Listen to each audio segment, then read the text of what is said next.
Yo guys, selamat datang di channel aku, Fajar Akbar Maulana, di segmen Story Time.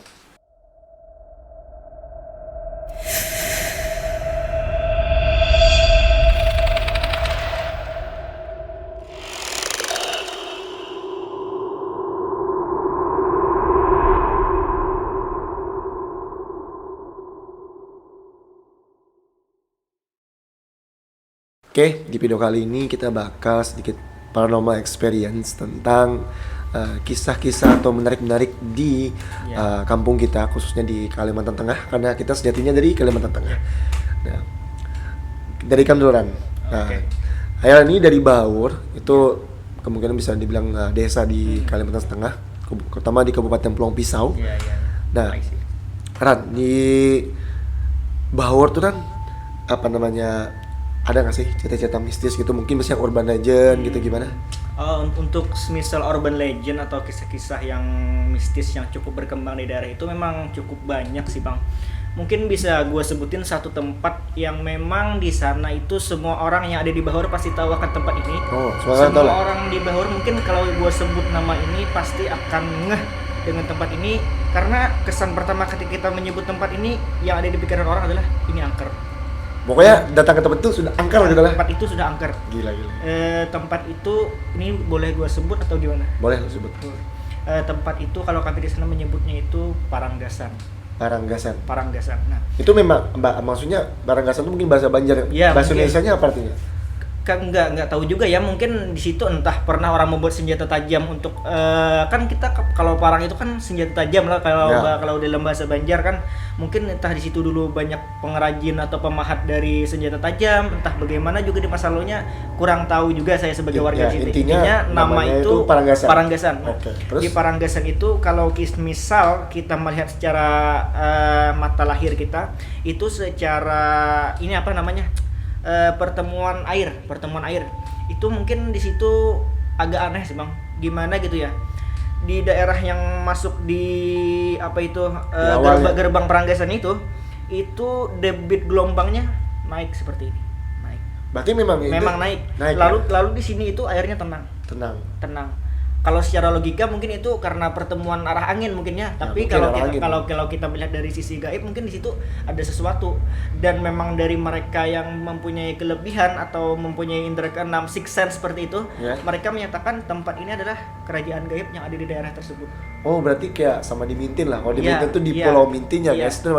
Itu semacam kerajaan gaib. Iya. Jadi di tempat kita tuh khususnya Kalimantan Tengah ya, mungkin teman-teman yang lain udah pada tahu ya, mungkin beberapa didengar mitos di Kalimantan Tengah ya, selain Jawa juga. Kalau di Mintin tuh ada namanya Pulau Mintin. Nah itu pulau memang nggak ada orangnya dan nggak ada boleh ditempatin. Karena memang nggak boleh ditempatin.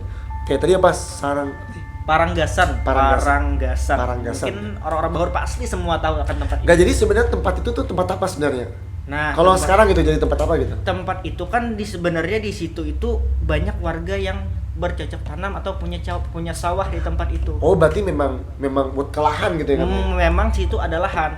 Nah kan karena lahan sawah ini berdekatan dengan Sungai Kahayan, ya yang Sungai Kahayan itu tadi yang ulun ceritakan itu yang debit airnya itu berbeda. Yang di sini agak ada gelombang, yang di sini tenang.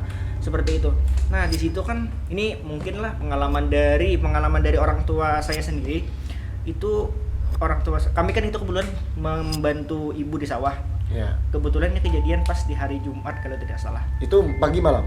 Siang lah. Siang ada. Iya, kita kan membantu ibu gitulah, membantu ibu ke sawah. Ya, bercocok tanam. Iya, bercocok tanam.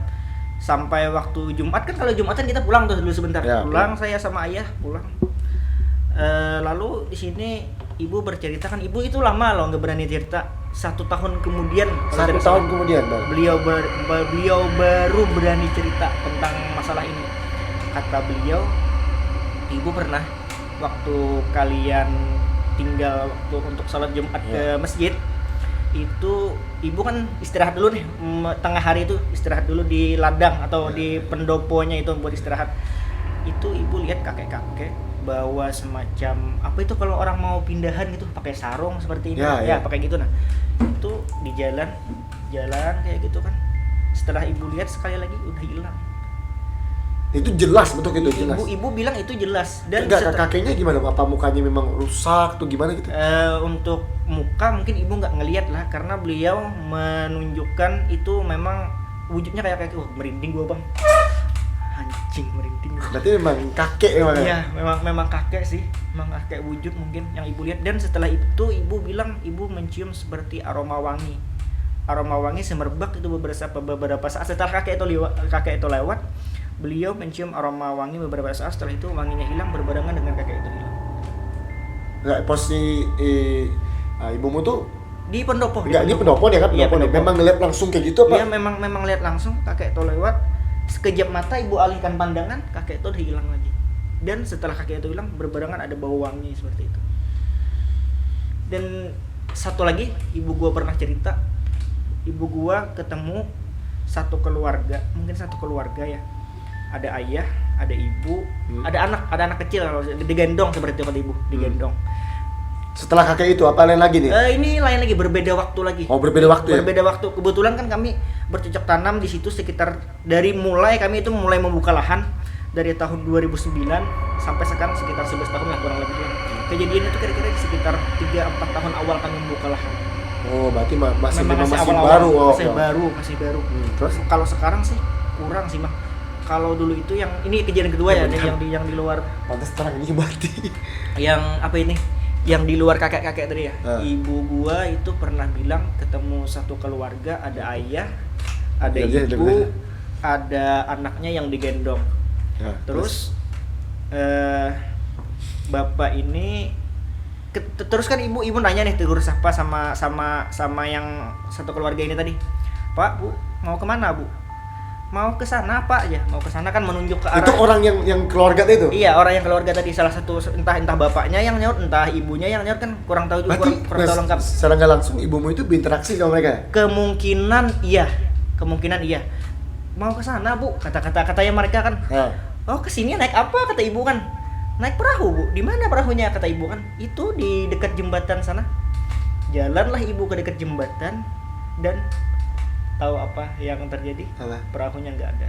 Terus orang itu udah hilang dan nggak tahu juga siapa itu. Itu sih ibu gua bilang, dan ibu gua nggak berani cerita langsung. Sampai setahun gitu ya? Sampai setahun lah beliau baru berani cerita. Dan kebetulan sawah kami itu kata orang yang sukses yang punya indera keenam itu adalah portal, berhadapan dengan portal atau pintu gerbang masuk ke Perangkasa Dasar. Ya, memang jadi gini guys ya, beberapa ya teman-teman, contoh kayak di SMA aku, di SMA aku itu, di SMA aku tuh ada kan lapangan bola tuh. Tahu nggak pernah lah kayak SMA? Iya, pernah. Di SMA ada kan ya sebelum sekarang, kalau sekarang jadi gedung. Kan ada tuh yang nggak ada ke sana. Nah, itu katanya gerbang masuk. Karena memang banyak guys, memang di Kalimantan sendiri itu jangan ditanya lagi, itu banyak banget hal gitu loh. Contoh kayak di tempatku ya, nih kejadian juga. Kalau di tempatku tuh gini, bukan di tempatku sih, di rumahku. Nah, di rumahku tuh gini, dulu sebelum jadi beton tuh kan rumah kayu tuh. Bapakku tuh kan sering begadang tuh main PS lah, main Master Liga, main Winning Eleven tuh kan main. Dan jadi di belakang rumah kami itu ada pohon belimbing, sebelah rumah kami itu ada pohon belimbing. Nggak pernah ditebang, memang berbuah terus, jadi buat dimakan gitu. Nah, katanya di situ memang jalurnya, dan dulu tuh kan kamarku di situ tuh. Jadi kamarku tuh secara tidak langsung kena jalurnya gitu ya. Nah, pada suatu ketika pada saat bapakku main PS tuh kan, beliau kan main nih kan TV nih, ini belakang nih kursi. Ada orang napas di belakangnya. Nah, itu udah biasa gitu ya kan. Terus bapak bilang, pas bapak mau, karena bapak ini kayak gak enak tuh ngeliat ke kamarku, dan di kamarku itu beneran ada kayak sosok gitu lah di atasku. Makanya bapakku langsung gitu loh. Dan kemudian aku sakit sih, seminggu tuh sakitnya luar biasa gitu. Dan itu yang pertama. Yang kedua lagi, di kampungku pernah orang disembunyiin hantu. Gara-gara main petak umpet itu memang sering. Jadi sering. Padahal ternyata pada saat itu dapat orang itu memang si anak kecil itu cuma di belakang tembok. Iya, cuma kan di apa ibarat itu ditutup pandangan mata kita ini ditutup sama mereka. Iya gitu. Dan akhirnya gimana tuh setelah itu? Setelah apa? Yang ibu tadi? Ya. Ya ibu banyak nyebut sama kan kebetulan itu bapak sama ibu masih pakai sepeda atau masih Enggak, yang pakai pada sepeda. saat ketemu yang keluarga itu siang atau malam? Siang. Dan semua kejadiannya siang. Dan semua kejadian siang. Ibu kan kita di sawah, kita ke sawah itu, Bang, kita ke sawah itu pagi, sore kita pulang. Ya Jadi, maksudnya siapa tahu kan pas sore pas mau pulang atau gimana gitu. Kalau sore kan mungkin wajar ya kita ya bisa Iya. ketemu gitu. ya, Ini siang ya ketemu. Siang ketemu Dan di situ. nggak, ini di ladang kalian tuh apa kalian aja apa memang ada orang lain juga gitu? Maksudnya yang bercocok tanam juga selain kalian gitu? Ada memang, cuma kan Jaraknya itu, jauh gitu? Iya, jarak itu jauh. Kemungkinan sih entah itu mungkin halusinasi, bisa juga kemungkinan. Iya. Cuma kan ibu kan mengambil logika saja kan. Kata mereka tadi mereka naik pakai perahu. Perahunya di mana kata ibu? Itu Bu di dekat jembatan. Itu berarti ibumu ngelihat sosok mereka tuh? Iya, cuma ibu nggak sempat sih lihat belahan di sini kan. Kalau kata orang kan, Ya, iya. orang halus atau jin itu mereka nggak punya belahan hidung di sini, nggak Iya. punya. Ibu nggak sempat juga lihat seperti itu. Jadi Tapi katanya memang sosoknya memang kayak kita. wujud memang kayak manusia, ada ayah, ada ibu, ada anak. Anaknya itu digendong seperti itu. Nanya lah ibu kan, tegur sapa. Mau kemana kata ibu? Mau ke ladang. Di mana ladangnya kata ibu? Di sana kata mereka. Menunjuk ke arah sana. Mereka ibu kan ke arah sini, berarti ke arah. Ya, Ibu mereka mau sini, balik. mereka sana, ya. Iya, mereka mau ke arah hilir seperti itu. Ke arah sana ladang kami. Oh, ke sini naik apa kata ibu kan? Kami ke sini naik klotok, naik perahu kata Ya ibu. plot perahu lah gitu. Naik perahu. Di mana kata ibu perahunya? Itu di dekat jembatan yang sana itu ibu ya.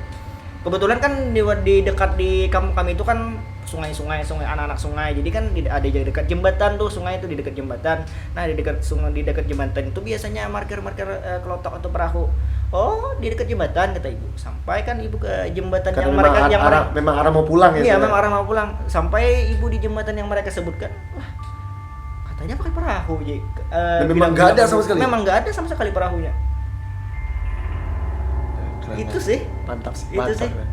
Terus berarti sampai sekarang itu jadi tempat yang seram gitu ya. Jadi tempat yang seram bagi mereka yang mungkin pikirannya memang termindset seperti itu. Bagi kita yang memang mungkin yakin sama Tuhan mungkin beda lagi ya, mungkin Ya, tapi tempat itu pernah nggak dipakai? Contoh kan, biasa kan tempat seram tuh dipakai buat ya iya untuk semedi atau gimana gitu. bagi mereka katanya gini sih, gua nggak tahu juga kebenarannya. Ada berita yang sampai ke gua gini. Bagi mereka yang punya hajat atau keinginan besar, misal mau jadi anggota DPR, entah itu mau jadi anggota Itulah pokoknya punya PNS, keinginan besar gitu ya. ya punya hajat atau keinginan besar, biasanya mereka ngasih sesuatu ke tempat itu. Ada yang sapi mungkin itu sirik gitu ya. sapi mungkin, entah itu kambingnya, ayam mungkin. Intinya- Dan di situ banyak juga kain-kain kuning yang dililit di kayu-kayu pohon-pohon rambai. Kita bilangnya rambai ya. Pohon rambai. Kita Jadi bilangnya rambai. berarti secara tidak langsung ya bikin tempat itu seram ya kita juga sendiri Iya, gitu ya. kita juga Dari orang sendiri. kita juga gitu. Iya.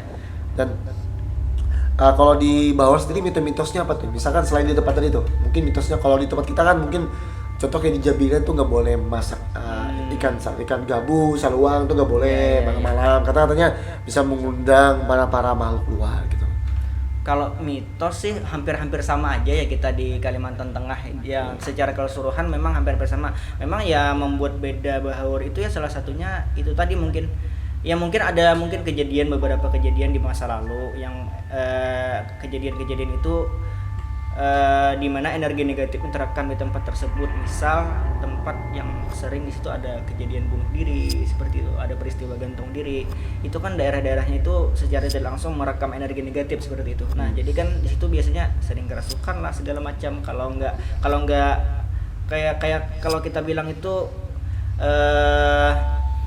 minta izin gitu. Minta izin, kalau kita itu minta izin Ya. dalam bentuk ucap salam lah Ya. minimal seperti itu. Memang sebenarnya sejatinya gini lah teman-teman, tempat tuh dimanapun tempatnya, Iya. mau itu seram atau di mana, Iya. kita tuh sebenarnya harus jaga sikap Jaga sebenarnya, sikap memang jaga sikap. sebenarnya. Makanya di video sebelumnya aku bilang kan, di video anak Sima itu aku bilang ya mau itu tempat tuh seram, hutan atau gimana, kalau Iya. kita datang ke tempat yang nggak pernah kita datang sama sekali, ya kita harus salam, jaga sikap, jaga omongan dan sebagainya. Intinya Iya.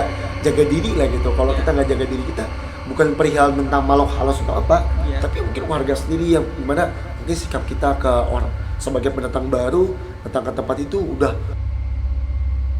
Jadi ya memang kayak gitu, dan memang gimana ya, mau dimanapun itu, mau di hutan segala Iya. macam, kita memang penting namanya jaga sikap. Iya, memang itu yang utama. Iya sih. utama. Dan teman-teman ya sebenarnya, nah gini loh, kadang Nah jadi poin kan ini, jadi gara-gara isu-isu yang itu ya menjadikan ya di tempatku gini ada, menjadikan tempat-tempat ini kayak gini, misalnya gini, wadang ini tempat seram dah, karena mindset kita udah dari awal ini seram bukan pas seram. Padahal contoh sekarang ada nggak kejadian kayak gitu lagi sekarang kalian ketika mungkin berladang mungkin ada tapi mungkin ada sih, tapi bagi mereka yang mungkin saat itu lagi kosong mungkin pikirannya enggak maksudnya gini lah, sekarang kan kalian kan masih berladang masih aktif. Ada nggak sudah masih ibu mungkin ada lagi merasakan atau pernah mengalami hal kejadian seperti itu? Akhir-akhir ini nggak pernah sih ibu cerita juga, pernah enjoy aja sih kami berladang, nggak ada gangguan apa segala macam. Ya artinya apa? Selama kita nggak ganggu orang lain, orang lain pun nggak akan ganggu kita gitu loh. Dan salah gini loh, terkadang ini tempat-tempat seram itu contoh. Kenapa tempat itu jadi seram? Kenapa? Kita anggap seram itu benar ya. Kita anggap hantu itu memang ada ya. Setan segala macam. Kenapa? Karena kita juga yang mengundang contoh. Tempat bersemedi, mengasih sesajen. Akhirnya jin dan kawan-kawannya dan pengikut-pengikutnya merasa dia manusia ini menuhankan aku, dan akhirnya kita ngasih apa ya kayak benar-benar jadinya seperti itu gitu. Jadinya seperti apa yang mereka bayangkan. Iya, ada bayangkan, dan karena kita sendiri yang mengundang mereka gitu loh. Iya. Dan berarti tempat itu terkenal ya Rame? Untuk kami di Bahawur sih rata-rata semua orang pasti tahu. Dari semua kalangan usia, kalau saya sebutkan tempat itu pasti mereka semua tahu sih. Semua tahu ya? Pasti semua tahu. Dan kesan pertama ketika mereka mendengar tempat itu ya pasti angker seperti itu. Dan jarang orang yang berani ke sana ya? Kecuali yang berladang.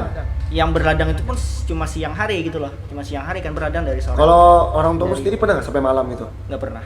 Pernah memang. Masa panen, masa cocok tanam kita paling dari mentok pagi sampai sore. Sore deh gitu pokoknya. Memang kita bukan masalah setannya tapi keamanan ya. Siapa tahu kita nggak ada yang tahu kan. Iya. Siapa tuh ternyata di jalan dibegal atau gimana gitu loh. Gitu. Jadi memang teman-teman ya cerita kita ini memang gimana ya, banyak yang salah. Jadi di segmen Storytime sendiri bukan cuma tentang aku membahas cerita-cerita seram, tapi juga mengundang narasumber seperti ini temanku. Nah mungkin udah cukup kita ya karena juga durasi juga, dan terima kasih untuk Khairan untuk ceritanya hari ini, pengalamannya luar biasa. Dan pesan buat teman-teman dimanapun tempat kalian berada, mau itu di hutan segala macam, jaga sikap gitu aja sih. Nah terima kasih yang sudah nonton, jangan lupa like, komen, dan subscribe channel aku. Dan kalau kalian pengen berbagi cerita atau tukar-tukar cerita bisa komen di bawah atau kirim ke emailku, nanti emailnya akan kusertakan di bawah. Dan terima kasih sudah nonton, Fajar out, see you next video and bye, good day.